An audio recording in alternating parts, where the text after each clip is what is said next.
জানো তো বন্ধুরা, এখন আমি কাজ করছিলাম ডেট ওয়াইজ।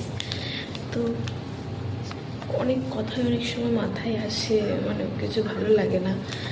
তো একটা কথা মনে পড়ছে যে অনেক সময় নিজের কাছের মানুষটা রং বদলায় গিরগিটির মতন, বোঝা যায় কে কেমন।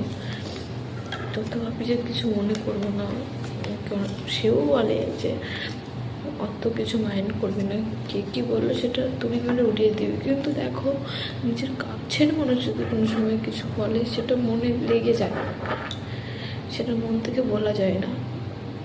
আমিও পারছি না বলতে, মনের মধ্যে অনেক কথাই হচ্ছে, অনেক চেষ্টা করছি মনে না করার, কিন্তু পারছি না। তবুও যেন মনে হচ্ছে মন মানছে না, মনের মধ্যে শুধু অনেক কথাই হচ্ছে, প্রকাশ করার মতন কেউ নেই।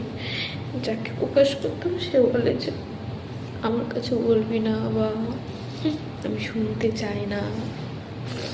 আসলে আমি যেটা সঠিক কথা যে বলি ওকে, যে আমার সাথে এমন হচ্ছে, এমন করেছে, এমন করেছিল, এমন হয়, ও শুনতে পারে না। কারণ আমি যেটা পরের ঘরের মেয়ে, ওই জন্য আমার কথা শুনতে খুব কষ্ট হয়। বলে না, কোনোদিনও পর কখনো আপন হয় না।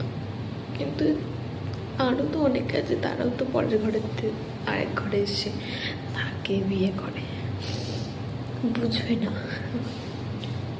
কখনো বুঝবে না। সে বোঝার ক্ষমতা তাকে দেয়নি, বিশেষ করে আমার জন্য।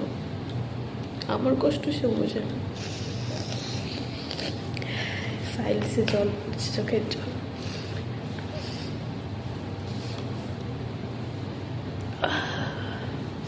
মন খারাপ হচ্ছিল, তার জন্য ভাবলাম ভিডিওতে তোমাদের একটু বলি।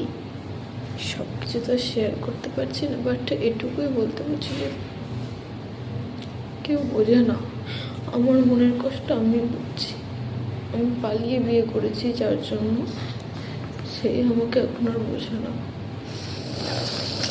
না।